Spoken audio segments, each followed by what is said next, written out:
everyone, welcome back to another episode of To Be Quite Honest. Welcome. Your go-to podcast for deep conversation around the world of real estate and more. I'm your ever beautiful host, Norma, and with me I have my co-host, Big Ben. Still Big Ben. Always and anytime. And with us we have a very special guest today. So we'll just let our guest introduce himself. Hi everyone, my name is Adeola Kotey. I run with Astor Park Limited, a real estate and property development firm. Hi Adeola. Yeah, how you doing, Norma? Yeah, we're good. Such a pleasure to have you with us. Big Ben. I don't think we've had any developer join us on set, have we? He's the first. All right, great. I think we should get maybe a bell or something. Yeah. Where we ring for people that come on the. Is this your first podcast? Yeah, pretty much, yes. Okay. Podcast, yes. Interview, no. Okay. Well, it's pretty much the same thing, no? Yes. No. It's more chill. Don't worry. Okay. All right, so without further ado, we're engaging. Let's jump right in. Yes, we're jumping right in. Now we have a real estate developer in our midst. We're going to be engaging him to find out, the strategies behind real estate development. And my very first question will be, now when we talk about development, we're talking about houses and all of that. Yeah. Now the first thing you would see is the exterior design, the facade. So when it comes to design, what factors influence your choice of design for the projects you've built and the projects you intend to build? First of all, usually we will go to the property, the land itself, by default, right? And see what's around it. You see, there are mostly regulations that guide these things. For example, you go to a Sule area, certain areas you can't go past first floor bungalows, right? In certain areas, go to Lekki Phase 1, you can't go past 4 floors. In certain areas for flats, and you go terraces, and it depends. And if you go to the old Ikoyi, some of the old Ikoyi areas you can do 4 to 5 floors, and some can go 10 and above, plus minus 20, if it's approved by the government, you see. So yes, that will determine a lot, the environment and what the government requires in certain areas before we decide on what to go on. For example, I do a lot of joint ventures. A JV is when there's a landowner and I fund the project, So it makes things a bit quick and faster. So it's important to get some paperwork in place and all of the things that are necessary. For example, for designs, you have to get a proper architect, right? Your architect should have the stamp, the Archon stamp, because you need to take that as well for your approval of the state. So there's so many things that would drive that as well. Designs are important, and the size of land is also important. What you want to put there is important, and how to go about it as well. So I can go on and on about it, but I assume that we have other questions, right? Yes, yeah, sure we do. So that's fantastic. So pretty much zoning laws, the environment itself. Yeah, of course. Okay. So now, lately there have been lots of people throw lots of jabs at us, in the real estate space. Sometimes we post pictures and people say, "Why is this house looking like a slice of a house?" So there's a proliferation of houses with very small spaces, small internal spaces, and even small external.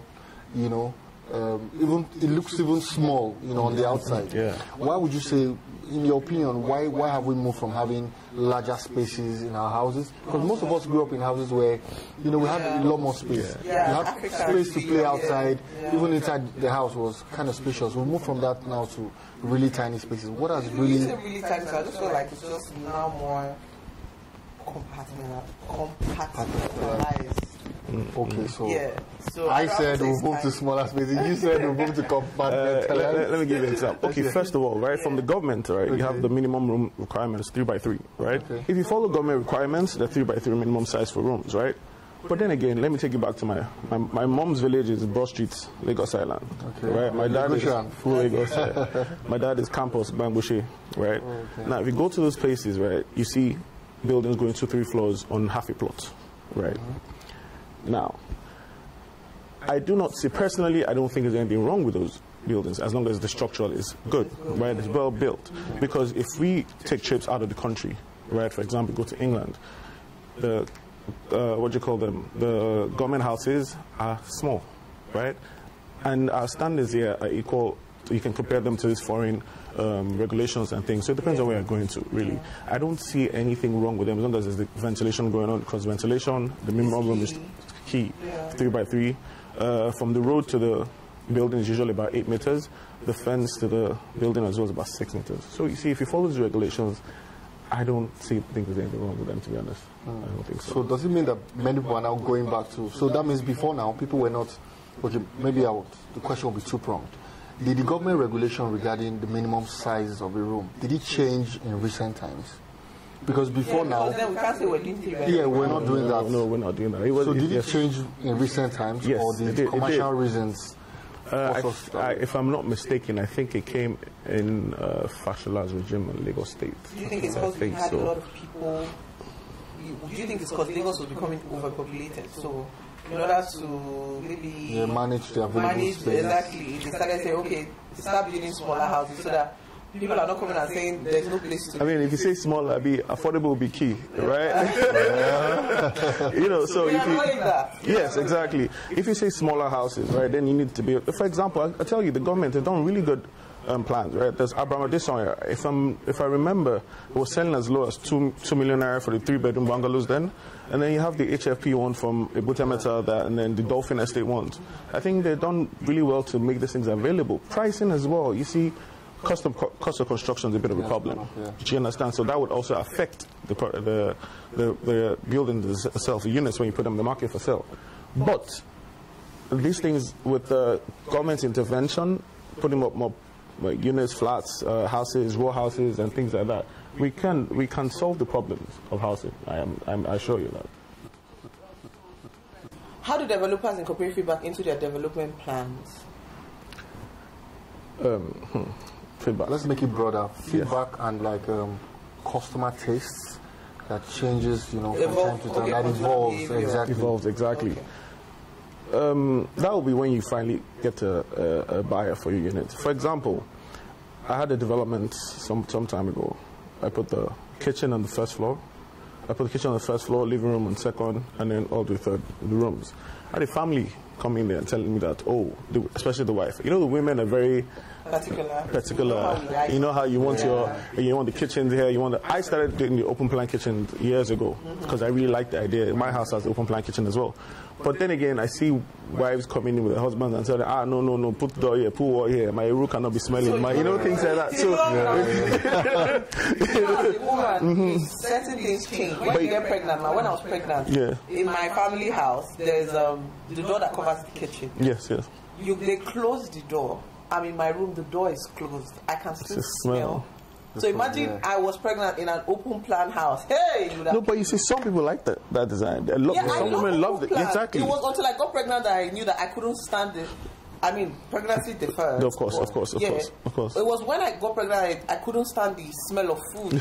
So imagine I was living, at the time my husband was living in an apartment that had an open plan kitchen. We couldn't cook. Oh, wow. He couldn't cook. I couldn't stay. So that's why I had to go. I had to be going to my family house. And in my family house, when they're cooking, I was just like, who brought me? I have to run to my husband's house. So it was hell. Yeah. So as women, we're very particular. So that's why I love open plan kitchen. Don't get me wrong. But so basically, based on feedback, you already built something. In fact, I like this analogy you just. Let's address someone like her. Yeah. Okay. So there are women now who like open plan kitchens, but don't like them when they are pregnant. So, the wall. There's always that room of possibility to put up a wall on the door. So what you do is, I like to sell when I can still make changes in the building. Right? Yeah. So I know that I can still put up a wall here and put a door here. Yeah. But I mean, with the open plan, there's always that room. So if you come to me and say you want that, give me the extra money, I'll do it. It's not even a problem. It's just put wall and put door. So it's not that difficult. Okay, I like that. So for your designs, you always make it flexible. Oh yes. We try to always make that happen. Nice. I think developers out there should actually incorporate that, because there are some developers that just build based on what they know that they can put out in the market, and then when the customer comes and says, I don't like this, madam, this is what we have. We can't start breaking down a wall and all of this. I mean, so we have situations whereby, for example, the kitchen, for example, sometimes even the man would come in and say, I want this here, I want this, that. So we have to remove the woodwork. A lot of things go on, and for me, it goes a long way, because you learn from the next project how you can manage situation. Sometimes we don't even bother doing the woodwork and just wait and give you the offer, the designs of what we would intend to do. If you want to take it, we'll go ahead with it. You want to do it by yourself, because I've had situations whereby buyers will come and literally tear out everything Yeah. Sometimes tear out the tiles, take out the tiles as too, well. We do the walls, you know. So yeah. And like, okay, they paid for a house already, like moving ready. Yeah. And then come take out the tiles. Take out the tiles, cover it, take down the you know, POP do all that, cover it. We do all sorts. You see all sorts. Okay, now going back to buyers, right? Why then just don't go for a shell house? Why go for a moving ready and now? Because location as well. Exactly. Because I want that in this particular location. I like what I'm seeing here, so I might as well just do it again. And if they don't meet so the project, how do like sorry Ben, but how do developers like you've built something, you've spent money, and then someone else comes down, tears it apart? I mean, it's more for the buyers, like you're spending more. But how do developers take that? Because I feel like for you've come up with an idea, you've seen it come to life, and then the person just comes, buys it, and just brings it down. At that point, you just smile and go home with your money. Exactly. But sometimes, you see, sometimes these people tell you to please come back with your team and tell you what they want and still pay for it. So, you know, it's still okay. I don't think there's anything wrong with it. Part of that, my question was just to see whether does it bring down like the morale. It does. It'll kill your morale because you know you're putting so much of this thing. But you see, that's the thing. Like again, like I say, for me myself, I try to reduce woodwork, especially. I would rather just leave the place. And just ask you, okay, this is what you want. Do you want this design? I try. Sometimes I finish it. It depends on the value of the house as well, because you know, some people want the moving ready ones, and the value is fine. So you might do, for example, I do 8 units, I finish 4 and leave 4. Okay. You know, things like that. If you got about it, yeah. Okay, so my next question will be: Lagos is a state with very high population, right? And almost every day, we've been hearing this for years. That almost every day, people move into Lagos, and as they move in, they need places to stay. Yeah. So that points to the fact that demand is sort of high in Lagos. Now, how do developers balance this high demand with very high construction costs and still try to provide us with very sizable living spaces and also still try to turn a profit? You see, going to real estate, it's a business at the end of the day. Sure. So you're putting in your money to get profit, right? So yes, you also consider the final buyers. For that, I'll tell you that there are different levels of this, categories of this developments, right? There's the mass housing developments, there's the luxury ones. So if you go to where your budget can cover, I think that works for you, to be honest. Because you don't expect me to do a development in, say, Old Ikoyi, and I'm supposed to try and cater to the masses. That won't work for me, But if I do... You're not running charity. Exactly. So it's a business at the end of the day. But yes, the people that come into the state and want to buy these places, like I gave an example earlier on, there's so many Lagos state schemes that you can also key into. The prices are really good and affordable. I don't run with Lagos State. I'm private, so you say I have to turn a profit, right? Reasonable, yes. For living spaces, again, we have minimum rooms and requirements and regulations from the state, which we all try to follow and make sure it's key. And that's important as well because it's helped a whole lot. And yeah, with that, I think everything else will work out. To be honest, So, what new innovations are developers bringing into the space now that we should expect to see? The normal ones that we're so used to. Because I've been seeing our developments. You should see developers coming from Lagos. I mean, I'm proud to be a Lagosian because I'm seeing, see what the architects are doing. Look at the drawings. I'm proud of the state. You see all sorts.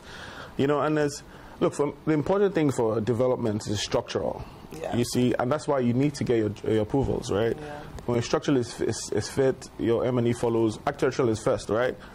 And look, there's so much projects coming up these days that you are happy to see them. I mean, look, there are bad eggs everywhere. Of course. In Nigerian police force, you find them. The government, you find them. The people that want to do good and do bad. So you find these things everywhere. Do you understand? So you can't say it's because one developer has done something wrong, all developers are wrong. I don't go with that idea. I don't think it works that way, to be honest. I can't remember where, but I think I was having a conversation with someone, and I can't remember what the conversation was about, but then the person was saying like how, when you go to London, they have like a particular structure, how all their houses are.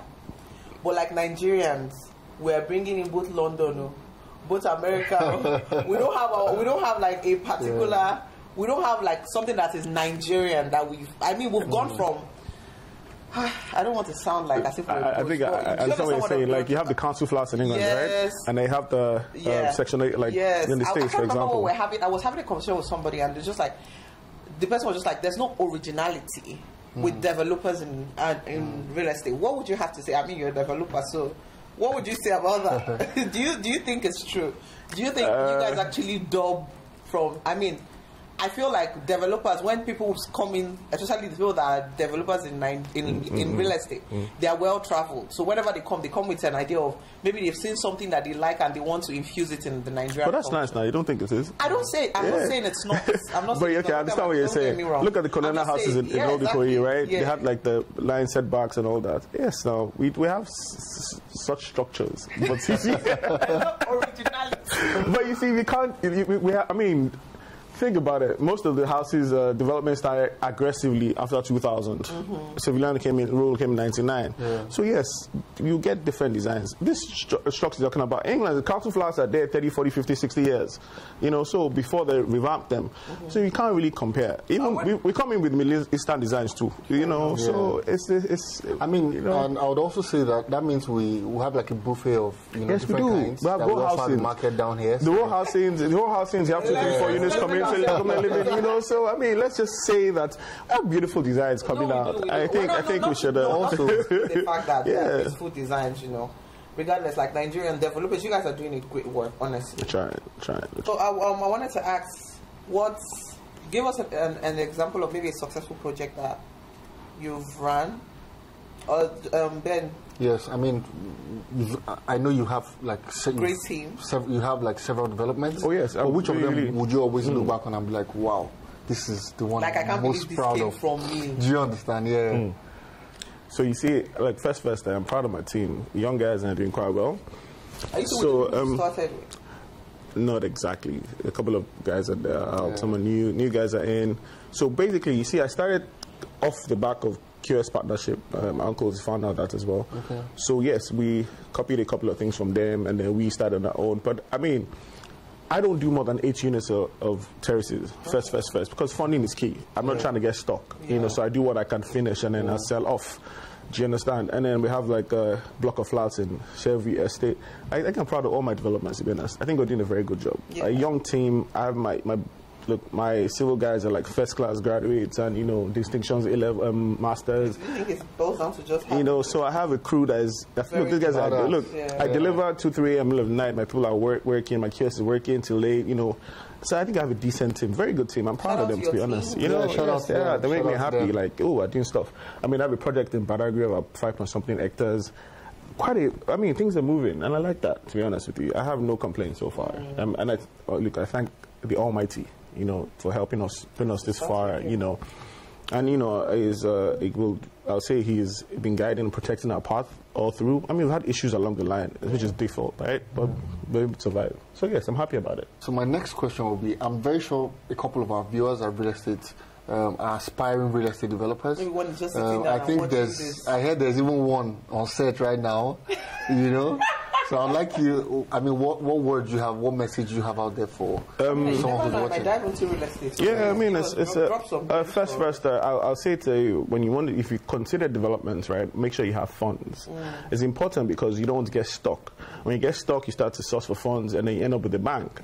You know, you know how that works out. That doesn't work out in your favor. It never does. So first of all, make sure you have your funds in place. At least don't believe there's an off-taker anywhere, because the off-taking markets left like 5 years ago when we had issues with all the developers and all that, or 5 plus 6 years ago. So forget the off-takers.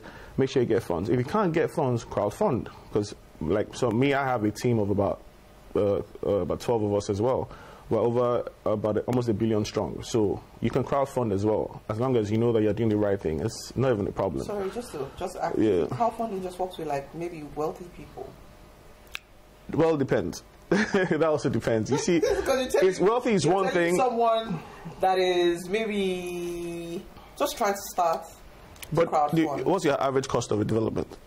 It's not poor man's job. Yeah, real estate is not for starters. You have to have the cash, right? And I didn't just wake up and start crowdfunding. I had to get to that and then gain trust from these people, you know, and say, okay, you know what, we're good. There's a doctor with us, there's 2 women with us, 2 ladies with us. There's a couple of guys in different sectors as well. So I didn't just wake up in the morning and say, hey, bring your money, trust me. Because at some point I was also selling sand and water to people off plan. So if we deliver, then the next person can say, I know that guy, he's done me well. I mean, obviously, there's some people that might have not been, might not be happy with me for saying decisions that I've taken along the line, but I mean, I'm human as well. I can't be perfect, you know. So yes, you can't please everybody. It's impossible, because while some people are singing your praises, some are upset with you for reasons. When you listen to it, you probably just laugh and apologize and move on from it. So to start with developments, make sure you have funds. That's very important. And also, very important, your lawyer. So you need a proper lawyer, a legal firm that actually understands what they're doing in terms of property law, or I don't know how it works out. But I tell you that that's also saved me a lot of times, because I'm able to only work with all my... I mean, I've had situations whereby a landowner will tell me, oh, don't worry, we can just move ahead, shake hands and move ahead, or no problem, yeah, we're guys. And I'm like, no, let's do it properly. Yeah, because document, you need a proper lawyer. Forget friendship, your blood brother, forget it. Just sign these documents and then you can go. So it's funding and the legal team. Then, of course, you now get your building team. So you have your architectural, structural, M&E, and of course your QS. And then I think you're good to go. Yeah, so if you're a young developer out there, these few points that he has raised. I think as someone who's also aspiring to be a developer myself. You are? Yeah. Oh, that's lovely. I'm just thinking, so for your very first project, where did you get inspiration for that project from? How did you know what to build for your first project? Oh, that's a good question. That's really good. Okay, yeah, so... that's a very good question, Ben. Look at you, I'm like a student here right now. Right? So, like I mentioned, my uncle, like he's been there since like the 70s, right? Wow. He's a QS firm, So yes, I was interested in what he used to do. But then again, it's funny because my first job was a construction firm, right? Yeah. Then I picked up quite a bit because I realized that you can do so much with 800 square, 1,000 square meters. I'm like, oh, for real? So yeah, I got interested in that. Then I went to run a factory. So I ran a factory for a bit. We're bottling wine, spirits, water, contract production from Nigeria Breeze, and all of them, right? We did that. But while I was running that, I started up I continued, because to be honest, I stopped back in racing since 1986 or something. So I continued the name. I started like small projects, from what I picked up from the office. Small projects, 2-3 units here, 4 units here, then like that. But I realized that, look, my strength will stop at 8 units. So, you can start for now. Yeah. You can start and stop at what? 4 units. You can start with 2 units, put up 2 units, 3 units, and then see how it goes. And gradually you build yourself together. And that's what we're on. What was your first? My first was 4 units. 4 units. Like 4 terraces units. Or yes, warehouses, yes. Okay. Yes. Yeah. What location? Cheverview. Yeah. Oh, sorry, no. Second Tollgate, Southern View Estate. Okay. At the back of Lekki Conservation. Okay. Yeah. Not a bad location at all. No, not bad. But when I got in there, it wasn't as... Now it's so developed. It was bush path all the way. So that brings me to also when you go... Sometimes when you go to developments, right, there's no power there, there's no water, you have to do all that. So nothing, the roads... you have to offload. Yeah, it's more work. Yeah. So I also think that one of the things that make, developments really expensive, really difficult in this part of the world is the fact that we don't have so much investment in infrastructure. Or we need a lot more investment in infrastructure. That's why we celebrate infrastructural projects. Projects like the Lagos-Calabar Coastal Road that is, underway already. It means that people now have access to a part of Lagos where before now they did not used to have access. And with the rail line coming on that road as well. I mean, it just opens up Lagos and makes it. So, for instance, any developer who wants to build on that end will not need to consider working on collaborating to access road anymore. To just work on developing your space and infrastructure. I mean, to be fair, I feel like the coastal road is long overdue for Lagos. I mean, we have been on the path of development a long time ago. So this is a big milestone for us. Yes, it is. I agree. Honestly, I feel like we've gotten to the point where we needed that. So. Yeah, I agree. So I guess that brings us to the end. Yeah, sadly, we have to call this episode to close. Yes. We really love having you. I particularly enjoyed this because this is something I'm really, really interested in. And he did justice to the topic. He did. All right, so thank you so much, Mr. Adeola, for your time. We're super excited to have you with us. And to our viewers, this brings us to the very end of today's episode.